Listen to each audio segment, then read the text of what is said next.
saying that we're going to cut 83% of USAID's programs, we are going to put lives in jeopardy. We cannot be gutting these programs right now. This will have a devastating impact. The underlying assumption to Rubio's statement is that these programs are full of what they're referring to as waste, fraud, and abuse. If that were actually the case, if that were their genuine intention, they would have gone about this in a very different way. They would have worked with existing personnel. They would have worked with the Inspector General to review our programs, our funding streams.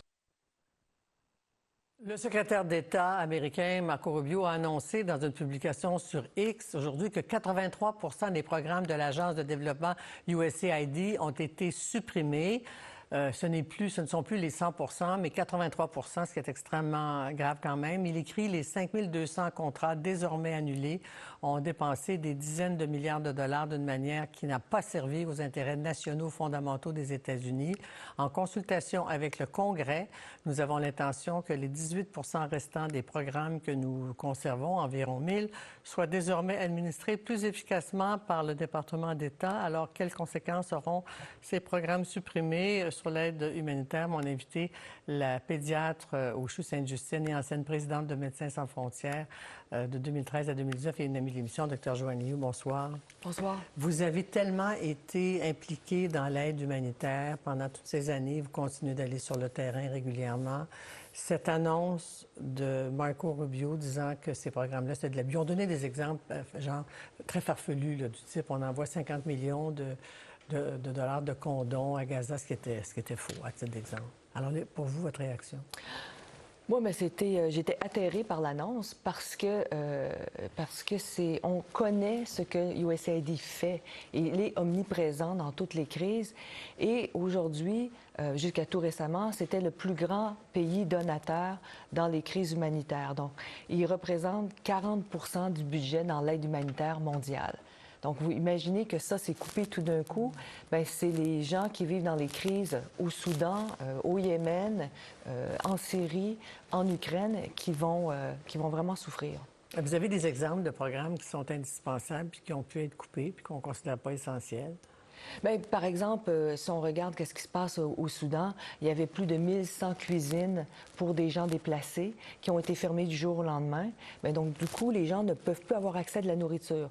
Donc, ça va rajouter à déjà des enfants et des mamans, des papas qui ont pas suffisamment de nourriture pour eux. Il y a aussi tous les projets au niveau de la malaria.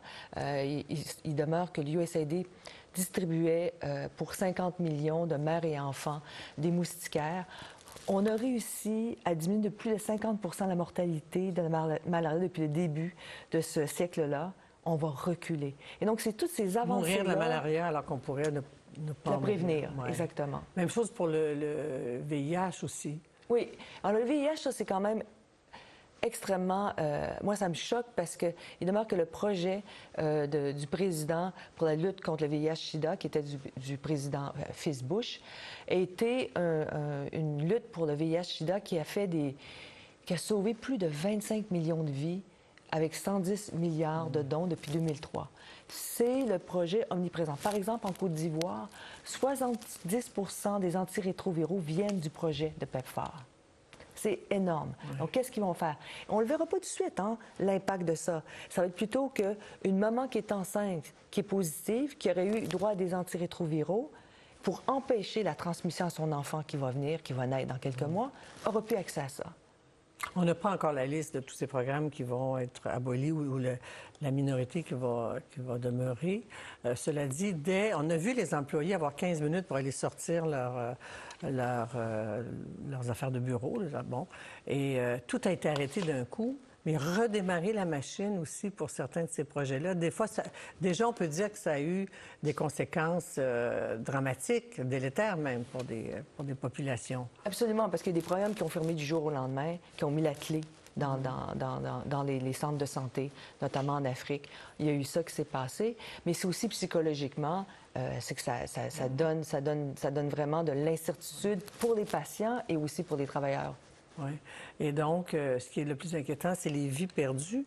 Mais en même temps, le fait que les États-Unis, c'est le pays le plus riche au monde et qui utilisait aussi ces programmes-là à des fins géopolitiques parce qu'ils occupaient le terrain. On appelle ça le soft power. Donc, ça peut avoir des risques aussi, oui, sur la santé, mais sur aussi les conditions de vie dans une société qui est démocratique ou pas. Enfin, ça peut avoir d'autres conséquences. Bien oui, donc l'aide de USAID, c'était une aide, oui, qui était notamment pour la nourriture, la santé, le développement, mais aussi pour les grandes crises et aussi pour l'avancement de la démocratie. Donc, ils ont fait beaucoup de projets par rapport, on pourrait penser au Myanmar, par exemple, qui ont soutenu beaucoup d'activités dans ce sens-là. Mais j'aimerais quand même porter l'attention sur le fait qu'il faut se rappeler qu'au Canada, en 2013, on avait l'ACDI et que l'ACDI a été arrêté, on se rappelle, puis a été intégré au ministère des Affaires étrangères et qui fait présentement partie de Affaires mondiales. Et donc, c'était une transition extrêmement difficile qu'on a vécue aussi au Canada. Et peut-être que ça ne sera pas toujours la même administration, peut-être que ça aura une certaine renaissance dans quelques années. Oui, parce qu'en fait, ça va être intégré. Ce qui va rester va être intégré au département d'État. Ça prend une expertise, j'imagine, pour gérer des programmes d'aide humanitaire à l'échelle internationale. Oui, ça prend une expertise, ça ne s'invente pas, c'est un savoir-faire et on espère qu'ils vont garder certaines personnes au sein de l'administration pour ça. Et quand vous étiez présidente de Médecins sans frontières, vous étiez en échange, en contact toujours avec les gens qui dirigeaient ces programmes-là? Mais oui, on était en contact parce que, notamment pendant l'Ebola, parce qu'ils nous ont appelés pour apporter de l'aide et on a orchestré avec eux, mais l'Organisation Médecins sans frontières ne prend pas de fonds des États-Unis ni de USAID, mais on a toujours collaboré avec eux sur le terrain. Pourquoi? Bien, c'est un pays qui est très actif dans plusieurs conflits et donc on ne prend pas... d'indépendance. On ne voulait pas cette dépendance-là. Parce que Médecins sans frontières donc agit de manière indépendante, mais vous étiez témoin sur le terrain de l'efficacité de certains de ces programmes. Oui, bon, Parce qu'il plaide de la fraude et de l'inefficacité de certains programmes. Nous, en tout cas, on a vu des programmes qui fonctionnaient et je pense que les programmes qui fonctionnent, qui sont quand même extraordinaires, la lutte pour le VIH-Sida, les traitements de tuberculose, pour la malaria avec les moustiquaires, mais aussi tous les projets de santé, accès aux soins pour les femmes. On entend les représentants républicains dire de toute façon, on peut couper USAID parce que les Américains ne veulent pas ça. Ils disent, tu sais, l'Amérique d'abord, on commence par aider les gens qui sont chez nous. Comment vous réagissez à ça? Bien, je pense qu'on l'a vu avec la COVID-19. J'ai déjà plaidoyé pour ça. On est tellement interconnectés et interdépendants, c'est qu'on ne peut pas garder une partie de la Terre qui vit sous le coût de la vie, qui n'a pas accès aux soins, parce qu'à un moment donné, ça devient des lieux fertiles pour autre chose et ça nous rattrape. Ouais. Donc, on n'est pas en vase clos. Très bien. Merci d'être venu au studio, Dr. Joanne Liu, ancienne présidente de Médecins sans frontières, qui est atterrée par cette décision-là.